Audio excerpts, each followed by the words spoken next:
আমি কি করে দেবেন কারণ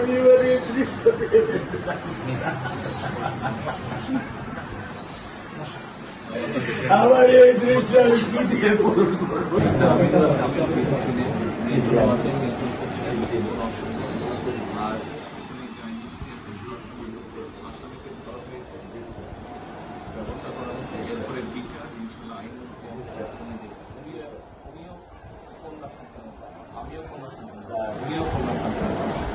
আমরা জানি সন্তানের কষ্টটা আমরা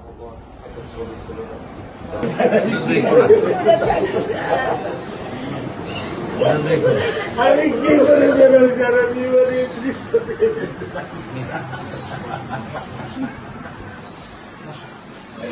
আমার এই দৃশ্য আমি কি দিয়ে পূরণ করবো? আমার মেয়ে শুক্রবারে আমার সাথে মসজিদে নামাজ পড়ে, আমি 3 নামাজ বাসায় পড়ি স্যার, কারণ ও আমার সাথে নামাজ পড়তে পছন্দ করে। 2 নামাজ আমি ওকে নিয়ে স্যার আমার বাসায় পড়ি স্যার। আল্লাহ আমি জানি না আল্লাহ তো আমার কোন পরীক্ষা করেছে, এই দুঃখ এই কষ্ট মৃত্যু ছাড়া আমার আর কোনো শেষ নেই স্যার, আর কোনো শেষ নেই স্যার।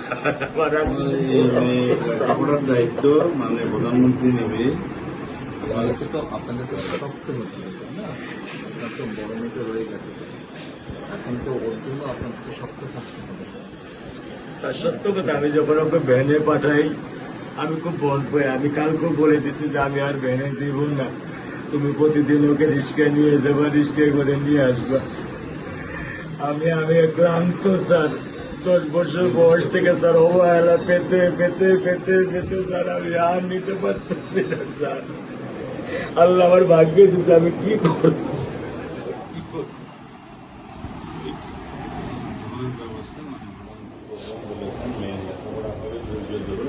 বিচার তুমি খুব সম্পৃক্ত সময়, এটা যে বেশি বলতে পারবো না, কারণ আদালতের বিষয় তো।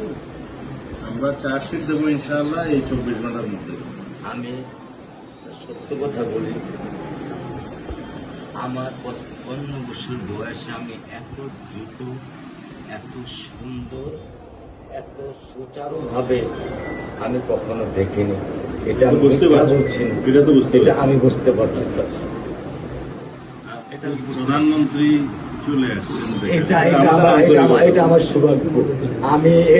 আমি সত্যিকার ভাবে স্যার আমি বলি, আমি এটা স্যার প্রত্যাশা করিনি যে আপনার মতো মানুষ আমার এই 10,000 টাকার একটা প্ল্যানে স্যার আপনি পা রাখবেন, কিন্তু এই বিশ্বাস ছিল যে আমরা প্রথমে সবচেয়ে আগে যেটা এই মুহূর্তে আমরা করতে চাই সেটা হচ্ছে যে এই অন্যায়ের সাথে যে জড়িত তার বিচার আমরা আগে করতে চাই, তার বিচারের ব্যবস্থা আমরা আগে করতে চাই, এইটা আমরা আগে প্রথমে করতে চাই।